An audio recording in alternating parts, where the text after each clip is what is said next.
Look at your hands. No, really look at them. Not the way you do when you're washing dishes or buttoning a coat.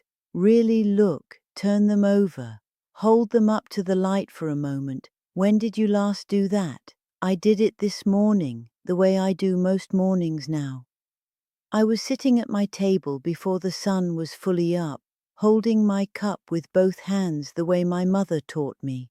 She said it was respectful to hold something warm with both hands, and I looked down and I saw my mother's hands, her fingers, the way the knuckles sat, the shape of the nails. I am 80 years old and my mother has been gone for 23 years. And she was there in my hands this morning, holding the cup with me. That is what hands do. They carry everything, but they carry more than memory. They carry information, information about what is happening inside you, information that your heart and your blood vessels and your nerves are trying very quietly to communicate if only you know how to listen. I did not always know how to listen. Nobody taught me when I was young, and I have watched people I loved not listen, not look, not notice, until it was later than it needed to be. So this morning, I want to sit with you and talk about hands, about what they can tell you, about what I have learned to look for in my own, and what I have seen in the hands of people I have lost, and people I have helped hold on a little longer. My neighbor, I will call her Setsuko, though that was not her name. She was a small woman, very lively, always moving, always cooking something.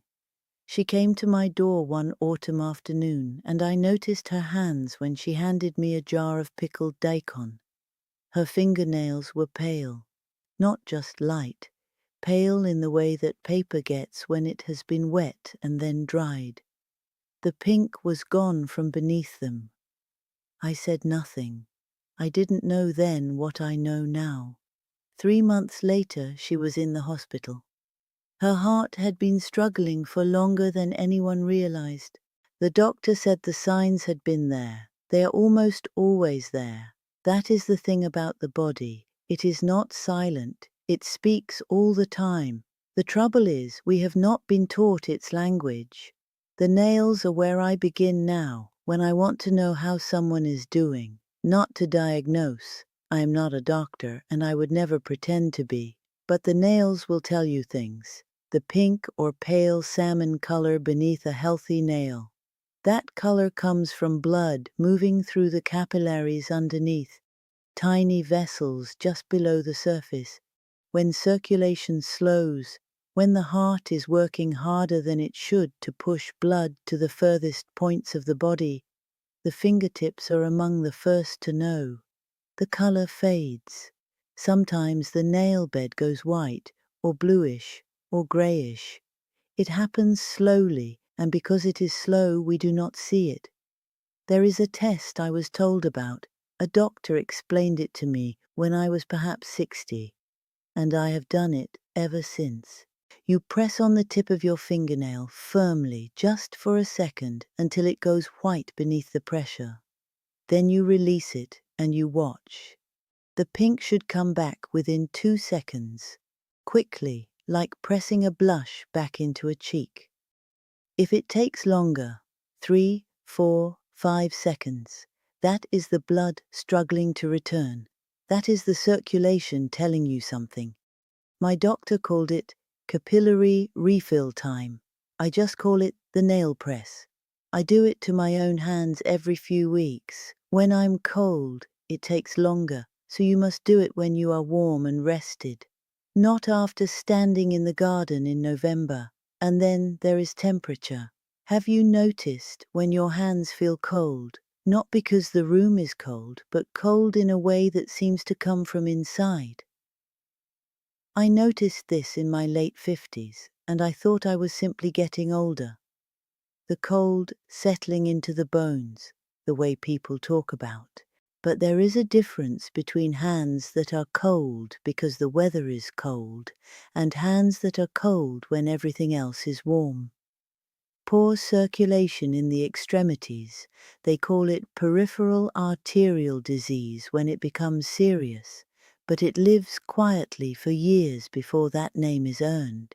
It begins as cold fingers, cold toes. One side colder than the other sometimes. That asymmetry matters.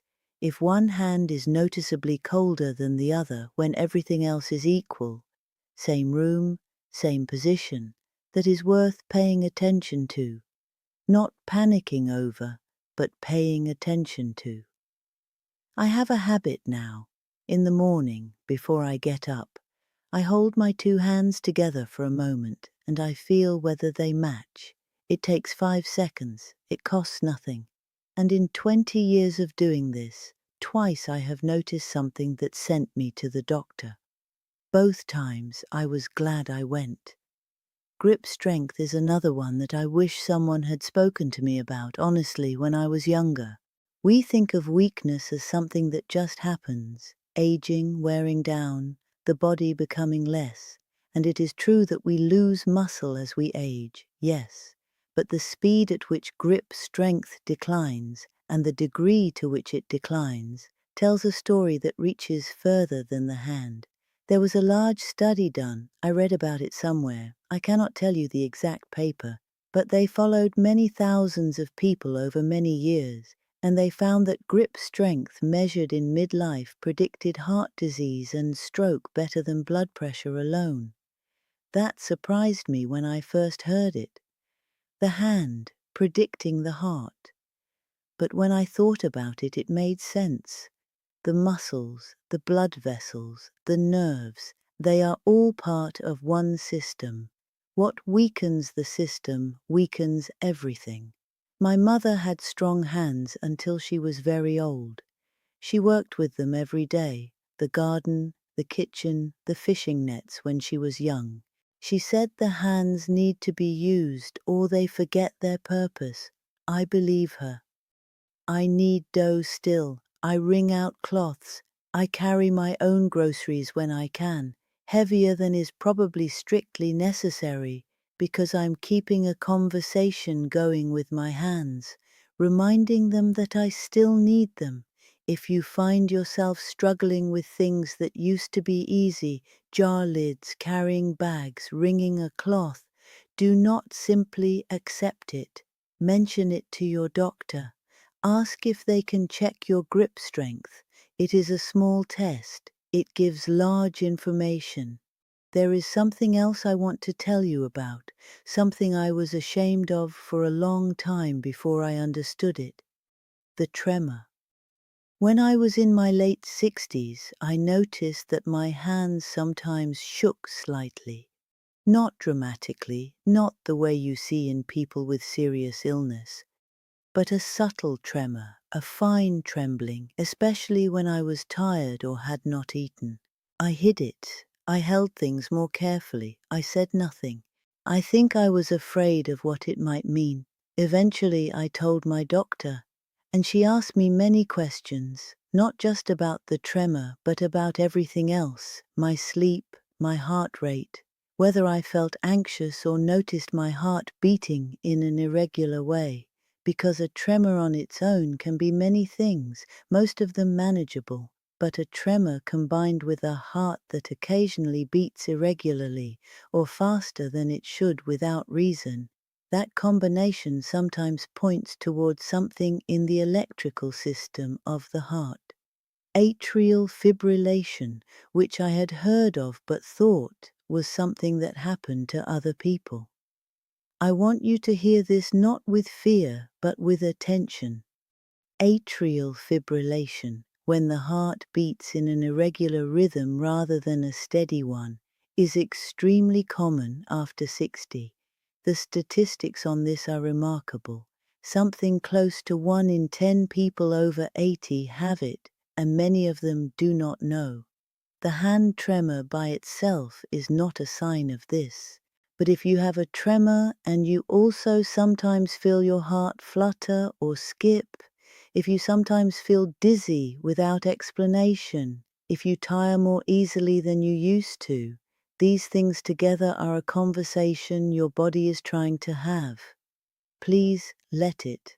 I want to also speak about the color of the skin on the hands, not the nails this time, but the skin itself. There is a bluish tinge, cyanosis, a doctor will call it, that can appear in the fingers or around the nail beds when the blood is not carrying enough oxygen, not bruising, not a shadow. A blue or purple cast that was not there before, or that appears when you are cold and does not fully go away when you warm up. I saw this in a woman I knew well, a gentle, quiet woman who smoked for most of her life and told herself she was fine. The bluish color in her fingers, she thought it was just her complexion in winter. It was her heart and her lungs, which had been quietly compromised for years. I'm not telling you this to frighten you about your skin color in cold weather. I'm telling you because if you have noticed something that does not come and go with the temperature, something that seems to live there now, please bring it to someone who can look. The hands have one more language I have learned, and this is the one that took me the longest to pay attention to because it is not dramatic. It is swelling, not the swelling of an injury, not a swollen joint from arthritis which so many of us know well. I mean a general puffiness, rings that fit yesterday and do not fit today, fingers that feel thick and slow in the morning and better after you have been moving for a while. This kind of swelling, especially when it is also in the feet and ankles when it comes and goes but trends toward getting worse, this can be the heart telling you it is struggling to manage fluid. The medical word is edema, and the heart is one of the organs that, when it weakens, allows fluid to accumulate in the body's far points. I lost a friend, a dear friend, not just a neighbor, to heart failure that took years to declare itself. She complained about her rings being tight, about her hands feeling heavy. We thought she was gaining weight. We were wrong. The heart was already speaking. We did not hear it. Mornings are the best time to check.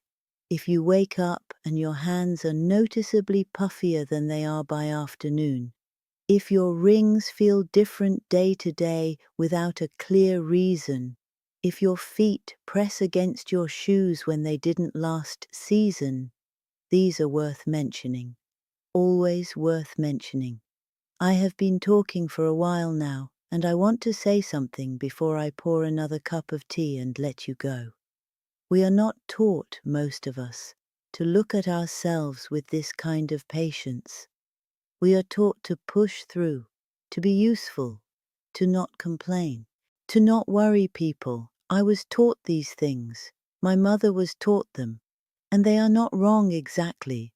There is dignity in carrying on, in not falling apart every time something aches.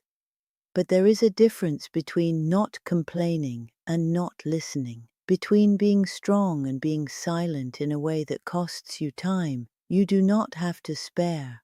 After 60, and I speak as someone who is well past 60, the body begins to communicate differently, more quietly sometimes, or in new languages you have not learned yet. The hands are one of the most honest parts of us. They have done so much work. They have held everything you have loved.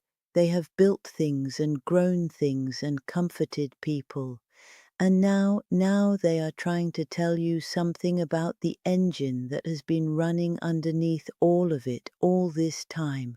The heart, which does not ask for much, which does not want praise, which only asks to be noticed before the silence becomes too complete to answer. Check your nail beds tonight. Press on one and watch the color return. Count the seconds. Hold your two hands together and feel if they match.